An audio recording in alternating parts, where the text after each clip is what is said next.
my student. Namaste, adab, sat sri akal and केम छो. Welcome to my YouTube channel. Find us in the easiest way to learn the concept of physics and the place where you can realize you are not alone in the world. You are in fall in love with physics.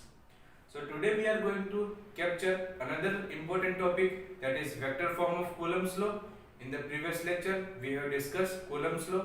Previous lecture में मैंने ये भी कहा था कि ये जो Coulomb's law है, that is हमको ये पता है कि फोर्स जो है वो हमारी वेक्टर क्वांटिटी है. तो कूलम्ब्स लॉ के लिए हमने फोर्स बिटवीन टू चार्जेस को डिनोट कर लिया था, जो कि हमारा था F = k/q1q2/r². ओके, तो आज हमें उसका वेक्टर फॉर्म देखना है. अगर आपने उस प्रीवियस वीडियो को नहीं देखा है तो please go to the search box and write physics Masti by Ajay Nishank. Then you can get my video and watch this and come back to the lecture. Okay, so let's start. Before wasting the time, let's start the topic. Okay, so we can know that force between two charges, that is F = k/q1q2/r².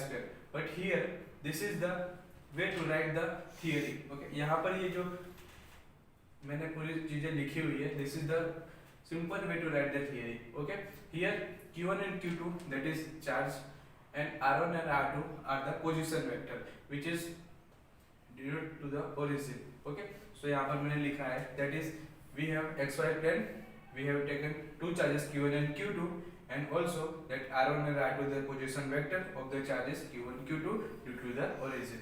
So we know that force is vector quantity, but we also know that the main formula of Coulomb's law, that is gives a force between two charges, force between two charges,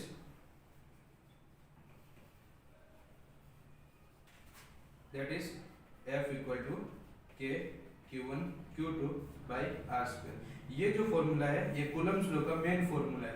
but अभी ये formula जो है वो vector form के अंदर किस हिसाब से चेंज हो रहा है उसे देखते हैं. तो अगर मैं जब वेक्टर फॉर्म के लिए इस फॉर्मूला को लिखूंगा तो that is become k/q1q2/r² into r cap. यहाँ पर जो हमारा r कैप है, here r cap is unit vector. अब ये यूनिट वेक्टर क्या है? सो यूनिट वेक्टर को देखते हैं. यूनिट वेक्टर की अगर मैं बात करूं तो यूनिट वेक्टर के लिए मुझे उसका डायरेक्शन और उसका मैग्नीट्यूड चाहिए होता है.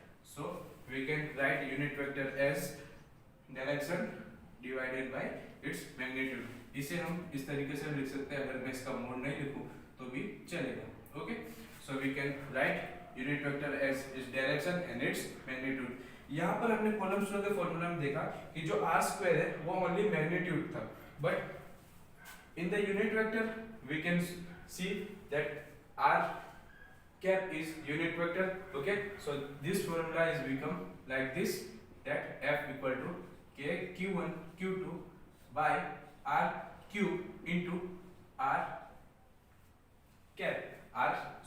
cap में यहाँ पर r सदिश बोल सकते हैं इसे, या फिर r वेक्टर बोल सकते हैं. ओके, कोई भी इतना घबराने वाली बात नहीं है. अगर उसका यूनिट वेक्टर आपको फाइंड करना हो, अगर डिनोमिनेटर में उसका स्क्वायर है सो डायरेक्टली वो उसका क्यूब हो जाएगा, बिकॉज यहाँ पर स्क्वायर है और वापस से हम उसका मैग्नीट्यूड को मल्टीप्लाई करेंगे तो वो हमें क्या कर देगा, उसका क्यूब दे देगा. Okay, so we can write this formula in vector form. But हमें क्या पता है कि जो चार्जेस है, अगर दोनों एक दूसरे के साथ में है, चार्जेस की जो प्रॉपर्टीज है उसकी हमने बात की थी, तो हमने क्या देखा था, जो सेम चार्जेस है, दैट इज अगर प्लस प्लस चार्ज है या फिर माइनस माइनस चार्ज है तो वो क्या करते हैं, एक दूसरे को रिपल करते हैं या फिर क्या करते हैं, एक दूसरे के ऊपर फोर्स लगाते हैं. तो यहाँ पर जो हमारा q1 एंड q2 है वो भी एक दूसरे के ऊपर फोर्स लगाएगा. सो हम यहाँ पर देखते हैं कि q1 जो q2 के ऊपर फोर्स लगा रहा है और एज इट इज q2 जो है वो q1 के ऊपर फोर्स लगा रहा है. So we can write force from q2 to q1 or 2 to 1. So we can write what, that F12 = k/q1q2/r12 and r12 vector. यहाँ पर जो r12 वेक्टर है उसे पोजीशन वेक्टर के थ्रू डिनोट करते हैं. तो उसके लिए r12 की जो वैल्यू होगी वो किस तरीके से मिलेगी, तो वो हमें मिलेगी r1 - R2 के फॉर्म में. So the formula becomes F12 equal to K Q1 Q2 by mod of R1 minus R2 whole cube into R1 minus R2 in vector form. Okay, as it is जो force Q2 force from Q2 to Q1. Okay, यहाँ पर हमने देख लिया कि जो Q2 था वो Q1 के ऊपर जो फोर्स लगा रहा था वो as it is जो Q1 होगा वो Q2 पे फोर्स लगाएगा. So we can also write that another force become force 2 due to 1. So we can write F21 as it is K Q2 Q1 by R21 cube into R21 vector form. Okay, here R21 write as R2 minus R1. So we can put the value of R21. So we can get R21 F21 cap K Q2 Q1 by R2 minus R1 cap cube into R2 vector minus R1 vector.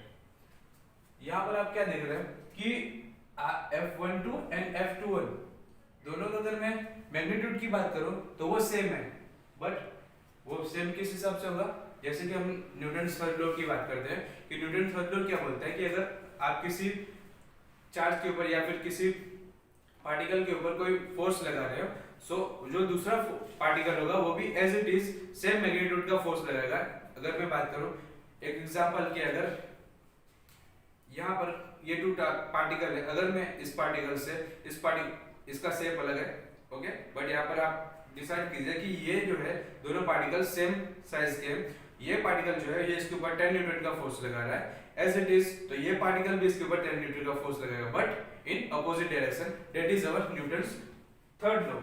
यहाँ पर भी हम उसे देख सकते हैं कि F21 and F12 both are same in magnitude but in opposite direction. So we can write F12 equal to F21 as magnitude but in opposite direction. So यहाँ पर जो हमारा वेक्टर फॉर्म कूलम्स लॉ का है वो Newton के third law को भी फॉलो करता है कि यहाँ पर जो Q1 चार्ज वो Q2 के ऊपर जो बल लगा रहा है as it is Q2 charge भी Q1 के ऊपर बल लगाएगा, but both are in same in magnitude but opposite direction में.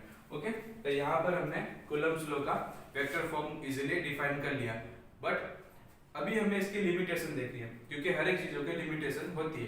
तो कूलम्स लॉ की लिमिटेशन क्या है कि कूलम्स लॉ की लिमिटेशन के लिए हमें ऐसे पार्टिकल की जरूरत होनी चाहिए जिसका शेप जो है वो रेगुलर शेप हो.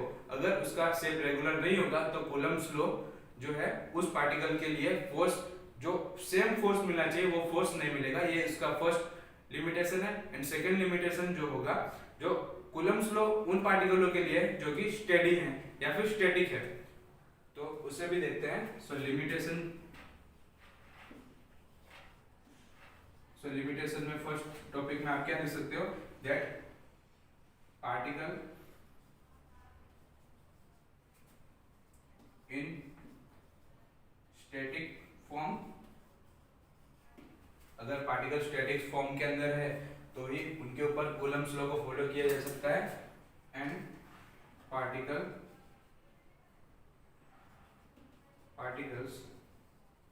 हैव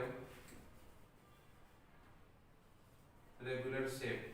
यहाँ पर रेगुलर शेप की मैं किस हिसाब से कह रहा हूँ, सपोज अगर यहाँ पर Q1 चार्ज होगा वो राउंड शेप में होगा और Q2 चार्ज होगा वो अनदर शेप में होगा, मतलब शेपलेस होगा, तो यहाँ पर जो फोर्स लगेगा इन दोनों के बीच में वो सेम नहीं होगा.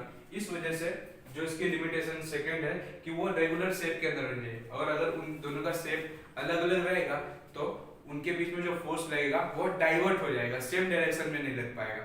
ओके, तो यहाँ पर हमारा टॉपिक खत्म होता है.